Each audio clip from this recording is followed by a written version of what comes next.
Yes, I was. Yes, I was, Sasha and Bailey. Yes, I was ready for a good time. But unfortunately, this episode of SmackDown wasn't really all that much of a good time. But hey, there were two big moments on the show. Other than that, the rest of the show is pretty much garbage. So, bow, bow, bow, bow, bow, bow.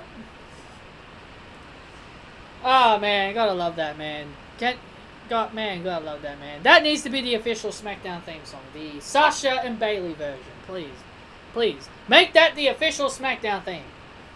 But anyway, the show started off with Mr. Nobody Cares About You, Jeff Hardy, and Sheamus, and their segment was just because they put urine in the whole thing. The segment was really pissy. It was piss bad. So, I didn't enjoy this segment at all. I thought this was a really dumb and unnecessary. This was just so dumb and unnecessary. And then you had Jeff Hardy, like, throw piss at Sheamus. I mean, come on, give me a break. Such garbage, man. It was so garbage. I could not believe what I was watching. So then we had Nakamura and Cesaro take on the New Day in a tag team match, and Nakamura and Cesaro would walk away with the win.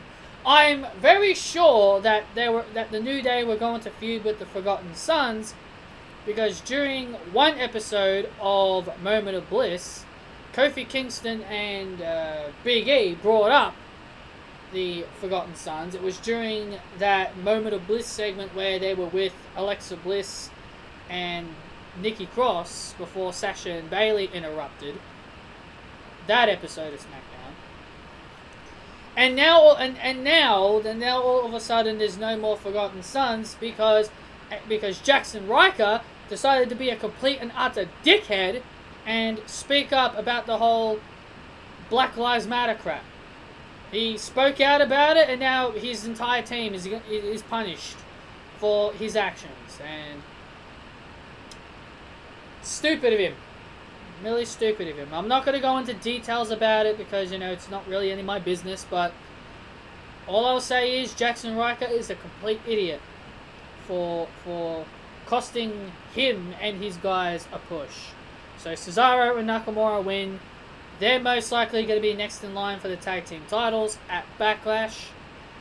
I would not mind Cesaro and Nakamura winning the titles, but I don't see them being the tag team champions at all.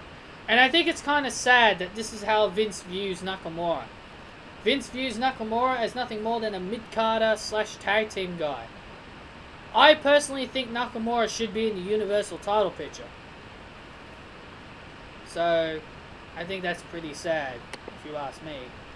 But Nakamura and Cesaro won to potentially get themselves a title match. Then we had one out of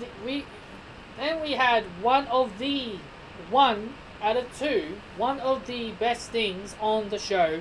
That was Daniel Bryan and AJ Styles for the Intercontinental Championship. This match was great. I loved it. This match was great. Very competitive. I wish this was the main event on SmackDown, to be honest. I wish this main evented. This as the main event would have been a good way to close off the show. Not that garbage we got with Heavy Machinery and Braun Strowman against Hey Hey Ho Ho and Dolph Ziggler for some random reason. Dolph Ziggler had no reason being there. But AJ Styles and Daniel Bryan gave us a classic match. I believe this match has already hit the levels of greatest wrestling match ever. Sure, nothing will top Sasha and Bailey in NXT. Those two Sasha and Bailey matches are the Iron Man match and their classic they had at New York, at Brooklyn. Those two matches will be considered the greatest wrestling matches of all time on WWE television, and I think Bryan and AJ is definitely up there. as one of the best wrestling matches ever. I know Bryan and AJ's match I already know Bryan and AJ's match will be better than Edge versus Orton. This match was great. I enjoyed it. I loved it. It was a bit slow at times, but it was very good. And AJ Styles, the phenomenal one, is the new Intercontinental Champion. Everybody got on Brie Bella's ass literally a week ago, like a few days ago, because Brie Bella posted a photo of the Intercontinental Championship with Daniel Bryan's side plates, and everybody thought Brie Bella just spoiled this match. And boy, oh boy, am I loving the fact that everybody was proven wrong. So I feel like Brie Bella deserves an apology from all the people that accused her for botching or ruining the match. I think everybody should go to @BellaTwins WWE and send your apology message to Brie Bella. I think she'll greatly appreciate you apologizing to her for accusing her for ruining such a great match. This was a great match. I loved it. Then we had the second best thing on the night, and that was not the main event. Surprise, surprise. Who was it? Well, I think this was the best thing, and Bryan and AJ was the second best, but, you know, you guys know what I mean. But this is the other best thing on the show, and as you guys heard on my introduction, on the video, the Bayshabration, as I call it. The Bayshabration of Bayley and Sasha celebrating their tag team title win. Yes, I consider this one of the best things on the show because it's Sasha Banks and Bayley. They are always the best thing on SmackDown. They are the gems. They are the gems, the role models, and the queens of SmackDown. Can't call them the kings because they're not guys. They're just overall the best thing on the shows. And Bayley and Sasha had their celebration about winning the tag team titles. Bayley had a poem. Bayley had a poem that she wanted to say to Sasha. Well, a poem is something you sing. So I guess she was going to sing some kind of poem to Sasha Banks. And I instantly thought, this poem, even though nothing was said, because we had that annoying that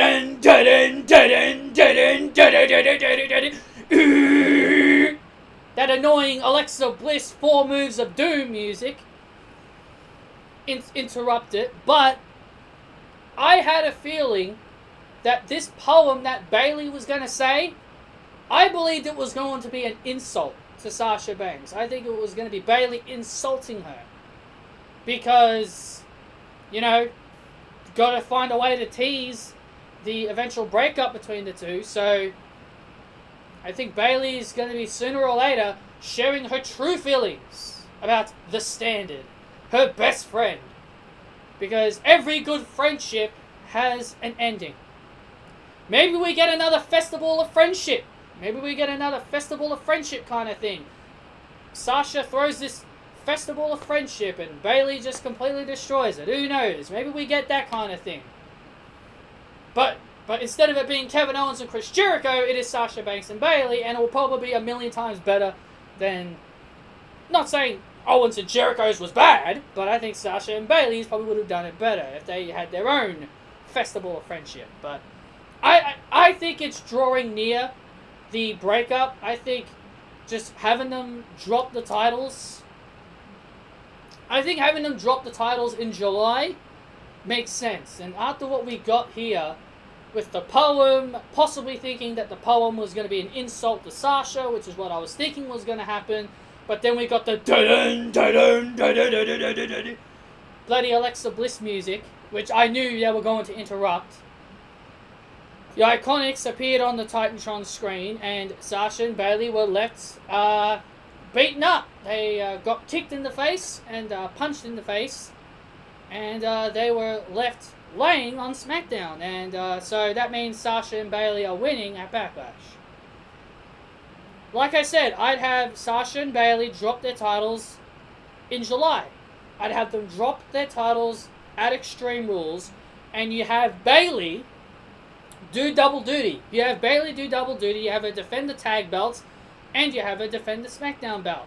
Bayley's going to do double duty, and she'll lose one belt, and she'll keep the other.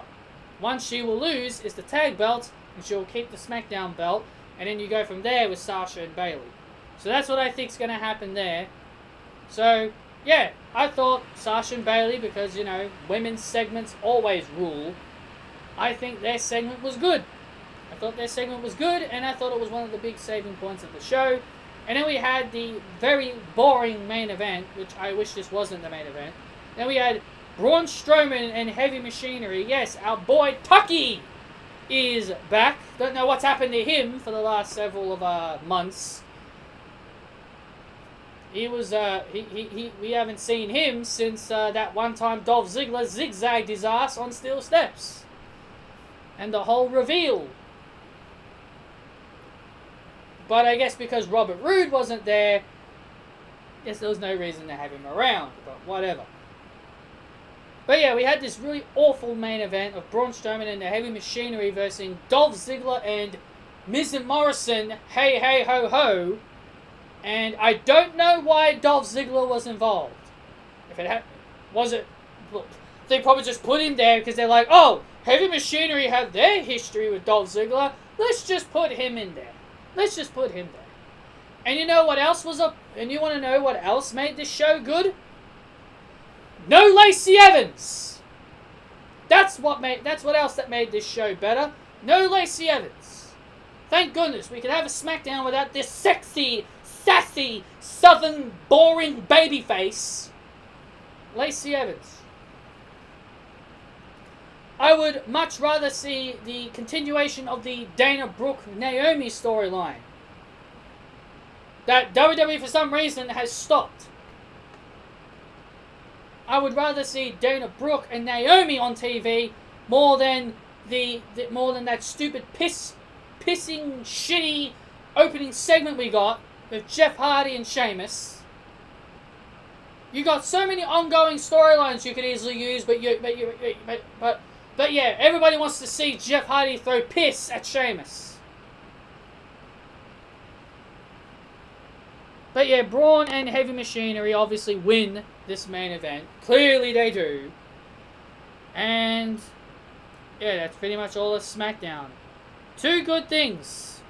Daniel Bryan and AJ, Sasha, and the Bay-Sha-Bration was also one of the other best things. So there you go, two good things. Everything else was just shit. Thank you all so much for joining me for this review. I hope you guys hit the thumbs up if you guys enjoyed. Comment your thoughts down below. Subscribe to the channel if you want. And I will see you all next time.